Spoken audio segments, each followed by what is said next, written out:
Investing in girls and women always helps societies raise their game, and in Myanmar, 2 Canadians are helping women there advance. They've started the Yangon Bakehouse, and as Melanie de Klerk explains, this week's Everyday Heroes are helping women in Myanmar cook their way to a better life. It's a busy kitchen in the heart of Yangon, but this is no ordinary restaurant. With every chop, toss, and stir here, lives are being changed. This is the Yangon Bakehouse, a unique social enterprise started by 2 Canadians to give marginalized women a chance for a better life. There's no social safety net here, unlike in Canada, to help these women. So how do they raise themselves out of this trap of poverty? And it's through employment opportunities. Kelly and her partners saw an opportunity in the increasing expat community for more Western-style food. We knew that Myanmar was changing, the country was changing, the opportunities were changing, and we knew that aid money was coming and business was coming. Women like Momo Sway are gaining valuable culinary skills, highly marketable for work in the rapidly growing service industry here. She says, in the future, she sees herself as independent, someone who can feed her son on her own. With a grade 4 education, earning just $6 a month as a seamstress before becoming an apprentice, she would never have dared dream that this could be possible. The women also learn English, crucial in the service industry. In the last year, the business has grown even more, with contracts to provide the food to several international company headquarters in Yangon. Coca-Cola is also back after being banned from Myanmar for 20+ years, and they also have a new corporate headquarters, and they needed food services for their staff. With this social enterprise thriving, the Canadians hope that their business model, which sees all profits reinvested in helping more women, can continue to grow beyond Myanmar's largest city. We want to be able to expand our programs to have an impact on women outside of Yangon. For giving skills and hope to Myanmar's women, the Canadians behind the Yangon Bakehouse are our everyday heroes. Well, more than 30 years ago, the Canadian government donated money for a building in Myanmar. It houses Yangon's Children's Hospital. Today, hundreds of patients are treated there each day, but the hospital is understaffed and under-equipped, and doctors are hoping that, once again, Canada might be able to help. Global's Melanie de Klerk reports from Yangon. Toddlers laughing and smiling. Teens playing chinlone, the traditional sport of Myanmar. This is what parents hope for their children, a carefree childhood. But in one of the world's poorest countries with little infrastructure, often they end up here in the Yangon Children's Hospital. Opening its doors in 1978, the building was a gift from the Canadian government. When the Canadian government donated this hospital, this is the only children's hospital all over the country. Any assistance for the Today it is one of 4 children's hospitals in Myanmar, but it still serves thousands of the sickest from all over. We have specialty unit there, and only we have these kind of facility right now. Like many hospitals, it's overcrowded.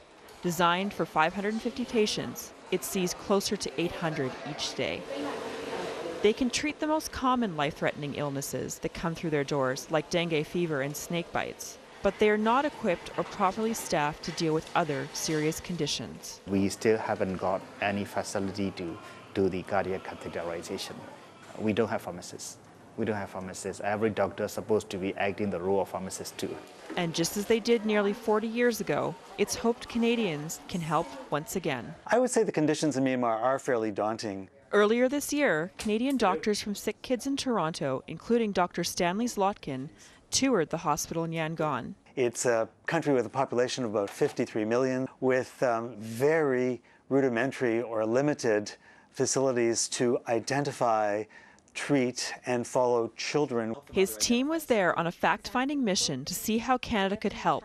Where we think we can play a role is in what we call capacity building. With so many resources needed at this hospital, there is optimism the change in government will bring greater development aid into Myanmar from countries like Canada. We haven't had a development program here in decades. So this is another one of these programs that we had to start absolutely from scratch. That can't come soon enough. The hope that in the not-too-distant future, more aid for the hospital will mean more children can get back to the business of just being a kid. Melanie de Klerk, Global News, Yangon. Many see today's election as another step towards continued reform in Myanmar. In 2011, thousands of political prisoners were released and strict censorship laws relaxed. Melanie de Klerk traveled to Yangon, the largest city in the country, to speak with some of those prisoners who believe the key to unlocking a truly democratic culture lies within Myanmar's constitution. He's Myanmar's Bob Marley. Pokwar has been making music with a message for more than 20 years. Only now, though, can he finally sing from his heart. In the past, we were afraid to tell the truth because we might get in trouble, he says. For decades, anyone who dared speak out against the military dictatorship was punished severely. The world came to know Aung San Suu Kyi as the symbol of the fight against the oppression, spending years under house arrest behind these walls. Many others suffered even more, enduring solitary confinement and torture. Surgeon and writer Ma Tida was once an aide to Aung San Suu Kyi, becoming perhaps the second most famous political prisoner outside Myanmar, after her plight garnered intense international attention. Most of my health condition inside was pretty bad, and most of the people thought I might die in prison. She continued to speak out after her release, writing a memoir about her time behind bars, a time she now jokes was a gift from the government. I wish I could have my own prison memoir one day. So as soon as I noticed I was sentenced, and I was a little bit happy, you know. Today, from a small office in a Yangon mall, she advocates for democracy and freedom of expression. She believes the election is just the first step. The current constitution is the key problem for having the democratic culture. Ko Jimmy is another former political prisoner who spent more than 20 years behind bars. A writer and student, he was silenced. The military intelligence control everywhere. Everywhere. Every crook and cranny, you know. So we have no right to read, write, or paint. Nothing. He echoes Tida's calls for constitutional reform.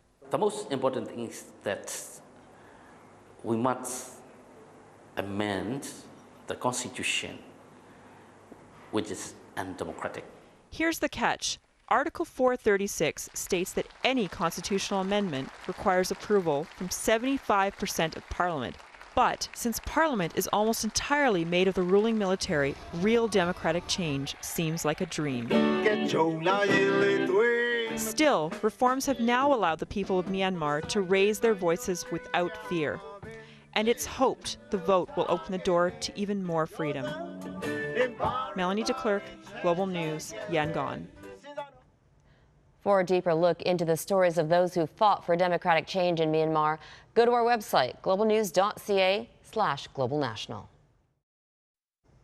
Final election results in Myanmar confirm Aung San Suu Kyi's party, the National League for Democracy, won by a landslide. The majority gives the party control of the lower and upper houses of parliament, which means it has enough votes to decide who will be president. Today, the country's current president promised a smooth transfer of power. The military has ruled Myanmar for more than 50 years. Myanmar is still a closed-off society. It wasn't until 2011 that citizens had access to internet and technology. As Melanie de Klerk explains, that transformation is playing a part in opening up Myanmar's political system. Yangon's buses are one of the cheapest ways of getting around for people who are some of the lowest wage earners in the world. With an average income of less than $100 a month, every penny counts. But even here, it's hard to miss the cell phone. As one of the most closed-off societies in the world, Myanmar was a country with little access to internet or technology until 2011. And the cell phone has become a symbol of the rapid tech transformation here. Just 2 years ago, only 12% of the population here in Myanmar owned a cell phone. Well, fast forward to today, that number has actually grown to 40%. Oh, okay. Justin Sway saw the incredible potential, returning to his country of birth for the first time in 40 years. It was a bit like a pilgrimage, you know, had no contact because of the previous military regime, where, you know, pretty much it was unheard of to be in touch. After that initial pilgrimage, he stayed, focusing on the rapidly growing tech sector. Like Justin, Rita Nguyen saw an opportunity and wanted in. You are looking at a country where you're going to see about 19 million people get lifted out of poverty status in the next sort of 5 to 10 years. 2 years ago, the Canadian entrepreneur moved to Myanmar, starting the first Burmese language social networking site. Now, she's working on another first, a customer loyalty program called Jesu. Something that has been built from the ground up for the consumers here, meaning that there are no friction points and it's simple, dead easy. With a country that's really just coming online, there are challenges to launching in the tech sector. You're not talking about a society that has been exposed to the evolution of products. You're dumping them in. This means the approach to everything from marketing to consumers to hiring has to be different. So it's not quite as simple as me saying, okay, well, I need to hire 25 people. What you actually really do is you hire 25 kids and you train them. Despite the challenges, Justin and Rita believe the future of business and technology in Myanmar is bright. I've been all over the world, literally, and been looking at other opportunities. There's nothing like this on the planet. And people in Myanmar appear ready for the journey. Melanie de Klerk, Global News, Yangon. For a more in-depth look at Myanmar's tech changes, head to our website, globalnews.ca/globalnational. For decades, Myanmar has been one of the most closed-off countries in the world. Only after the military government loosened its iron grip did countries like Canada start establishing diplomatic ties. With the first elected civilian government set to take over in the new year, there is hope there will be greater ties. Melanie de Klerk takes a look at Canada's role in Myanmar. It's called Chin Lone, the traditional sport of Myanmar. It has no opposing teams and no winners or losers. The only goal? Working together with focus. Across town, there's another group working together, focusing on finding solutions to problems of war and intolerance in a multi-ethnic country. Canada is supporting this program and providing an example to follow. Canadians' political situations and the Myanmar political situation is mostly similar because of Canada also federal state, have a multi-cultural and multi-ethnic groups and multi-language. You see the photo, but also the fingerprints. The verifier is a machine designed to detect passport irregularities. Other countries use it to combat human trafficking. Now, thanks to Canada, customs officials in Myanmar have access to it too. These are just some of the efforts Canadian officials have helped advance since establishing diplomatic ties here. We were a little bit late here. Our license plate is number 43, which indicates we're the 43rd embassy to set up shop here. Canada only decided to establish an embassy once sweeping reforms took hold and thousands of political prisoners were released. Still, there's much work that needs to be done. We're at a very crucial juncture right now where we can't be satisfied with the gains that have been achieved. We have to keep working to consolidate and enlarge these human rights gains. So Canada continues to support initiatives like the Human Rights Film Festival, which holds workshops year-round. Now you have a new generation of Burmese documentary filmmakers who are able to go to villages and document problems with things like land grabbing. Prominent activists like Ang Myo Min say the support is necessary, particularly when it comes to groups like the LGBT community. LGBT people are seen as the problem of the society. Actually, we are part of the society. We should be part of the change. With recent political changes, the relationship between Myanmar and Canada is set to change even more. I'm very excited to see how this movie ends, right? I mean, this is an incredibly dramatic year in the history of Burma. People here are filled with optimism that this is a new age of cooperation, not just with their own countrymen, but with other countries like Canada, to kick change into high gear. Melanie de Klerk, Global News, Yangon. The country of Myanmar, formerly known as Burma, is no stranger to divisions either. Myanmar is home to at least 8 major ethnic groups. It's a tapestry of languages and cultures, so establishing a sense of national unity can be a challenge. Now, in an effort to bring a sense of cohesion to the nation, Myanmar is conducting a census, its first in 30 years. Here's Melanie de Klerk. From busy Yangon to the temples of Bagan and the tranquility of Inle Lake, Myanmar has a diverse landscape that's home to a varied population, one that for decades remained uncounted. In 2011, the military government instituted reforms and announced the first national census since 1983. Officials were starting from scratch. With few records and no bureaucratic infrastructure, the government couldn't do it alone. So the UN stepped in to help. We wanted this to be an exercise that involved everybody and that really made people excited because of the prospects. Conducting a census in most countries has its challenges, but in a country that hasn't counted its people in 30 years, how would you even start?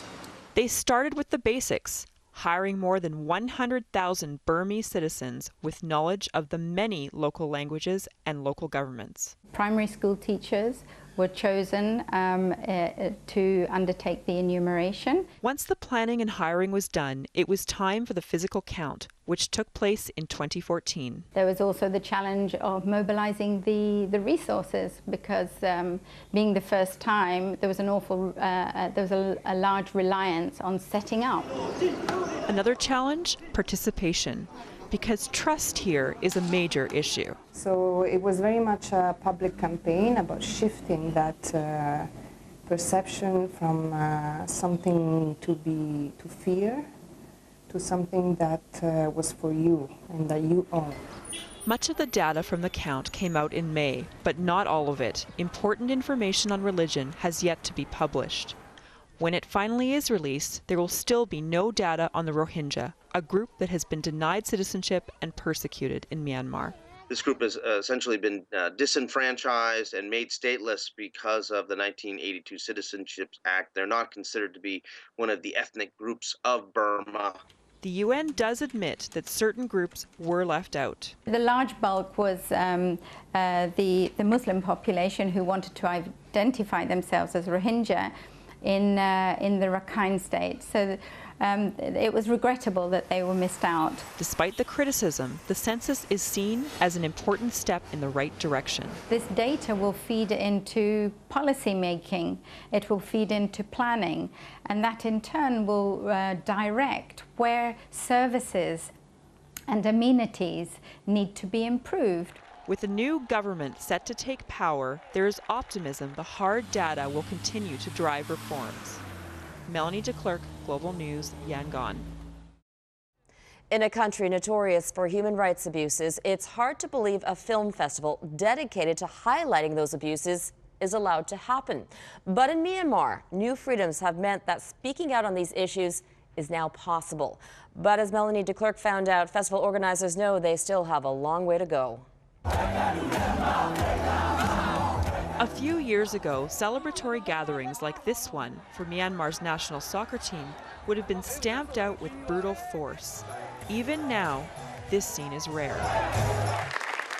But there are more of these happening. Just a few blocks away, people have gathered for the Human Rights, Human Dignity International Film Festival. It's far from the glamorous red carpets of TIFF or Cannes, but this week-long celebration has its own claim to fame. The first in Myanmar and the largest in Southeast Asia. Ironic given the country's abysmal human rights record. We want to test the boundaries, and we want to test how much we have freedom. And it's inspiring filmmakers from around the world to share their creativity and their knowledge with the Myanmar people. I have seen here an appetite for films and using them just to bring up issues that are very difficult to talk about otherwise. The festival in Yangon is free to the public, and once it's over, organizers take the show on the road to small communities around the country. They need to know that what happening in other people, what happening in other area, what happening in other religions. Times have definitely changed here in Myanmar. Just a few years ago, it would have been absolutely unheard of to have a human rights film festival taking place right here. But that doesn't mean there isn't still some cause for concern. There are major problems with land and people being forced off land. There's systematic restrictions on freedom of expression and freedom of public assembly. There's a whole set of issues around discrimination based on religion, particularly against Muslims. The film festival is tackling some of these issues head on, and Canada is a prominent supporter of its programs. We supported the training program for documentary filmmakers. So now you have a new generation of Burmese documentary filmmakers who are able to go to villages and document problems with things like land grabbing. With a change in government officially coming in the new year, some aspects of human rights will continue to improve. But there is concern that abuses carried out in the name of religion may not improve a great deal. What won't change, however, is the discrimination abuse faced by the ethnic Rohingya. Mon Miat says challenging the current state of human rights is a must. We always have to push the boundaries, not only us, not only the festival, not only the filmmakers, also the civil society. In a country where optimism for the future is strong, there is hope that challenging human rights abuses will continue to push those boundaries so that gatherings in theaters and squares can continue to grow. Melanie de Klerk, Global News, Yangon.